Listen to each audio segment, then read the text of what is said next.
नमस्कार दोस्तों, दिल की बात आपके साथ प्रोग्राम में फिर मैं आपका स्वागत करता हूं और फिर एक नई बात और नया आइडिया आपके लिए लेकर आया हूं। नवरात्रा स्पेशल।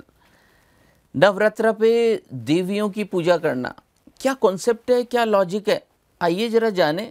जो मुझे समझ है मैं अपनी समझ आपके साथ शेयर करता हूं।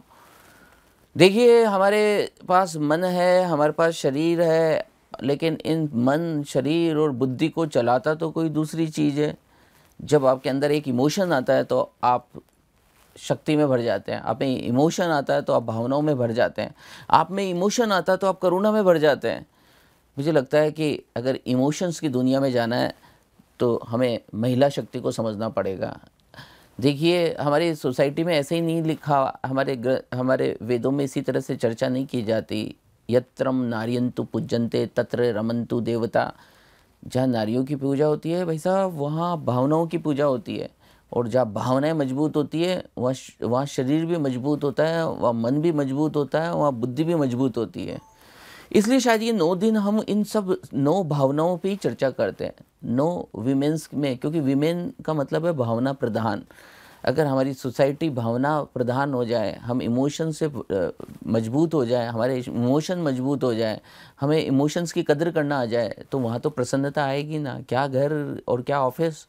मुझे लगता है कि इंसान की सबसे बड़ी ताकत उसके अपने इमोशंस हैं। इस नवरात्रा में पूजा करने का जो कॉन्सेप्ट रहा, वो हम इमोशंस को अपनी जीवन में बढ़ा लेना चाहते हैं। इसलिए सबसे अच्छे इमोशन तब वो बच्चों में होते हैं। और बच्चों में भी देखें तो फीमेल जो बच्चे हैं, जो अभी कन्याएं हैं, जिनमें पूरी मासूमियत है, उनमें जो भावनाओं का आप रूप देखेंगे तो वो बिल्कुल डिफरेंट रूप होगा।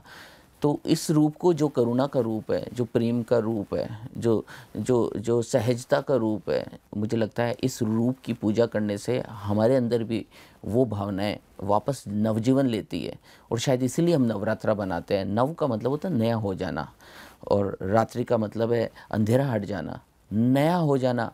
भावनाओं का नया होना है इसका मतलब। और भावनाओं का नया होना तब होता है जब हम उन भावनाओं की कद्र करते हैं, उन्हें नया बनाना चाहते हैं।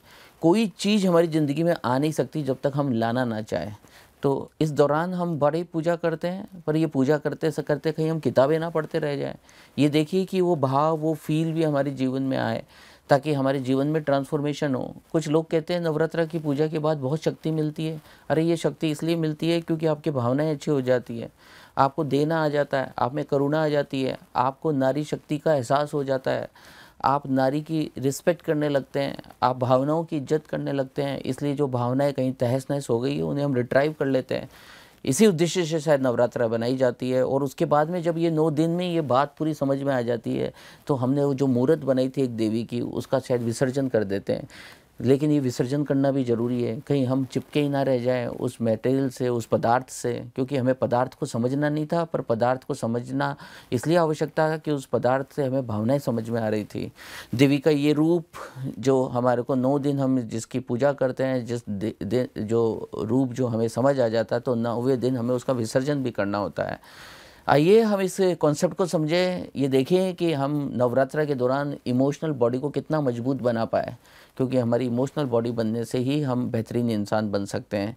इसी आशा और विश्वास के साथ नवरात्रि पर हम सिर्फ उपवास और ग्रंथों और किताबों को पढ़ने के बजाय वास्तव में इसके उद्देश्य को समझें और इस बात को इंट्रोस्पेक्ट करें कि वास्तव में हमारी भावनात्मक बॉडी अच्छी हुई या नहीं हुई, और हम भावनात्मक सीख ले पा रहे हैं या नहीं ले पा रहे हैं, और हमारे घरों में जो महिलाएं हैं उनको रेस्पेक्ट दे पा रहे हैं या नहीं दे पा रहे हैं। वास्तव में ये बात सही है कि जिन घरों में महिलाओं का रेस्पेक्ट होगा, जिन घरों में देवियाँ ताकतवर होगी, जिस घर में भावनाएं अच्छी होगी, वो घर भी बहुत अच्छा होगा, वो घर भी संयुक्त होगा, वो घर भी प्रेम से भरा होगा। और ऐसा ही ऑफिस के साथ भी है। जिस ऑफिस के अंदर विमेंस को अच्छा बनाया जाएगा, उन्हें रिस्पेक्ट दिया जाएगा, वो ऑफिस भी तरक्की करेगा। आइए इस नवरात्रा स्पेशल को विमेन एम्पावरमेंट के साथ जोड़ें, विमेन को पावरफुल बनाने के बारे में सोचें। विमेन और मेन कोई अलग अलग नहीं है। विमेन एक फील है, एक भावना है। अगर उस भावना अगर अच्छी बनेगी तो आपका और हमारा घर से अच्छा बनेगा। और घर किसी एक का नहीं होता, घर सभी से बनता है और सभी से सजता है। इसी आशा और विश्वास के साथ कि आप इसी तरह से जुड़े रहेंगे, बने रहेंगे और इस नवरात्रा को अपने जीवन में अद्भुत और डिफरेंट बनाएंगे। इसी आशा और विश्वास के साथ दिल से, जहन से, मन और आत्मा से फिर आपको जाते जाते बोलना चाहेंगे, शुक्रिया शुक्रिया शुक्रिया, धन्यवाद धन्यवाद धन्यवाद। हैप्पी नवरात्रा।